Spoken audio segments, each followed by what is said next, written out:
Πρώτους μήνες, επειδή σπούδαζα παράλληλα, δεν μου έμενε και πολύς χρόνος να ασχοληθώ με όλα αυτά. Το έκανα λίγο στον ελεύθερο μου χρόνο. Αλλά όσο περνούσε ο καιρός και άλλαζε το mindset μου, άλλαζε ο τρόπος που σκεφτόμουν, άρχισα σιγά σιγά να αφήνω πίσω τη σχολή.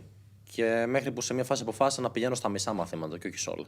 Και πήγαινα το πρωί τις πρώτες 4 ώρες αντί για τις 6 ώρες. Το ελάδωσα 3 ώρες, 2 ώρες. Το πρώτο 2 ώρες στη σχολή. Και μετά πήγαινα δίπλα στη βιβλιοθήκη και διάβαζα για online εισόδημα. Ό,τι υπήρχε. Affiliate marketing, blogging, Fiverr, SEO, digital marketing. Μελετούσα τα πάντα για να πιαστώ από κάπου και να βγάλω λεφτά. Μια μέρα πήγα το πρωί στη σχολή. Είχα αργήσει και λίγο. 8.30 νομίζω μπαίναμε.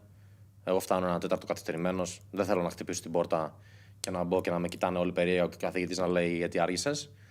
Οπότε βλέπω την πόρτα στα δεξιά μου καθώς περπατάω στο διάδρομο της Πολυτεχνικής του Απευθύτα πάνω στον πρώτο στο δεύτερο όροφο.